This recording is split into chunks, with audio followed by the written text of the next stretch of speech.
آج ہمارا prime minister بات کرتا ہے یکساں سول کوڈ کے بارے میں، اور یہ مدعا اٹھتا ہے تو ہمیں اس بات کا پتہ بھی نہیں چل سکا کہ یکساں سول کوڈ کیا ہے اور اس کے علاوہ قانون شریعت کیا ہے۔ ہم کو نہ دنیا کا پتہ ہے نہ آخرت کا پتہ ہے، نہ دنیاوی حالات معلوم نہ آخرت کے حالات معلوم۔ آج سب سے زیادہ ٹاپک ہاٹ جو چل رہی ہے وہ یہی ہے کہ ہمارا قانون جو انفرادی شریعت کا لا اب بھی موجود ہے، جو قانون کی راہ میں خود قانون نے جو حق دیا ہے اس کے تحت بنایا گیا ہے مسلم پرسنل لا بورڈ، اس کو اٹھا کر یکساں سول کوڈ کی بات 14 سے ہو رہی ہے، لیکن 24 کا الیکشن لڑنے کے لیے سب سے بڑا مدعا وہ پارٹی جو بھگوا جھنڈوں پر مشتمل ہے، انہوں نے ایجنڈا جو بنایا ہے وہ یہی ہے کہ اسی کو ایشو کر کے ہم لڑیں گے اور جیتیں گے 24 کا الیکشن، اور ہم کو پتہ بھی نہیں ہے، ہم ٹھنڈا ٹھنڈا بریانی اور گوشت اور کباب کھا کے زندگی مست گزار رہے ہیں۔ نت نئے کھانے کیسے بنائے اس پر ابھی ریسرچ ہو رہی ہے، ہمیں اس کا کوئی خیال نہیں ہے، ہمیں پتہ بھی نہیں ہے کہ ملک میں ہو کیا رہا ہے، کن کی سازشیں ہو رہی ہیں۔ ایک عالم، ایک ذہین فتین انسان، ایک علم کا درد رکھنے والا انسان ایسی زندگی جہالت کے گزار ہی نہیں سکتا جس اطمینان کی زندگی ہم گزار رہے ہیں۔ ان حالات میں یہ اطمینان، لیکن اصل میں ہم زیادہ تر جہلا پر مشتمل ہیں، علم سے کورے ہیں۔ جو بچی کچی 1% لا رہ گئی تھی جس میں کچھ چیزیں اسلامی قانون کے نوافذات میں ہمارے لیے مدد کرتا 70 سال سے آ رہا تھا، ایک ایسا آپشن مسلمانوں کو موجود تھا کہ اس کے ذریعے وہ اسلامی قانون کا انفرادی طور پر بھی عمل کرنے کا ایک سیشن موجود تھا۔ اگر اس کو ہٹا دیا جائے تو پھر آپ کو آگے چل کر برما کی حالت نہیں ہوگی۔ تو ہمارے مسلمان پوچھیں گے برما میں کیا ہوا مول صاحب؟ ہم کو تو معلوم ہی نہیں ہے برما میں ہوا کیا۔ کیا ہماری حالت اندلس کسی نہیں ہو جائے گی؟ تو ہم پوچھیں گے اندلس میں کیا ہوا مول صاحب؟ ہم کو تو پتہ ہی نہیں اندلس ہے کیا بلا، کس چڑیا کا نام ہے، کیا کسی گدے وغیرہ کا نام ہے کیا اندلس؟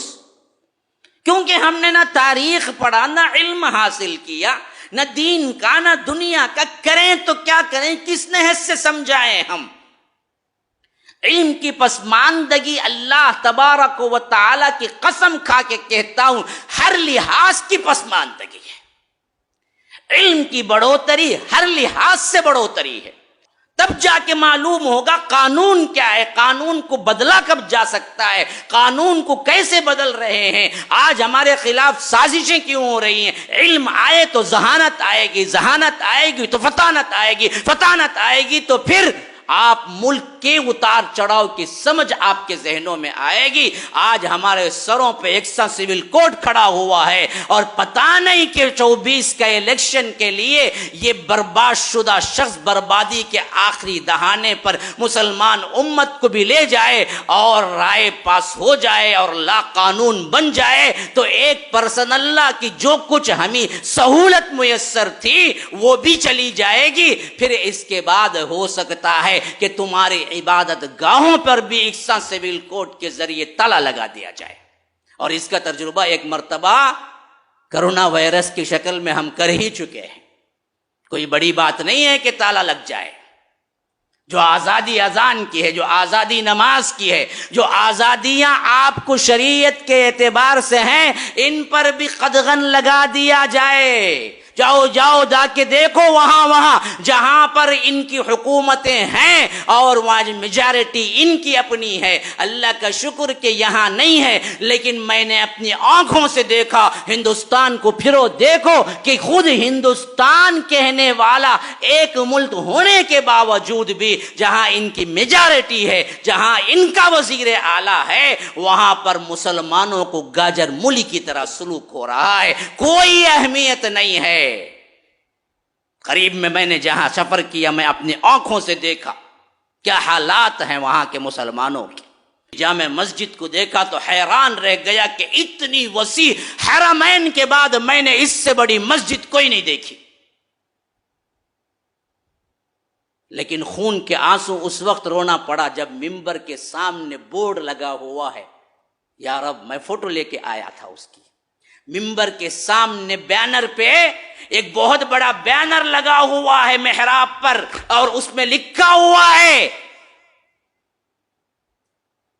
خطیب ممبر و محراب خاموش ہے، یعنی گورنمنٹ کی اجازت نہیں کہ یہاں نماز پڑھائی جائے، روک دیا گیا ہے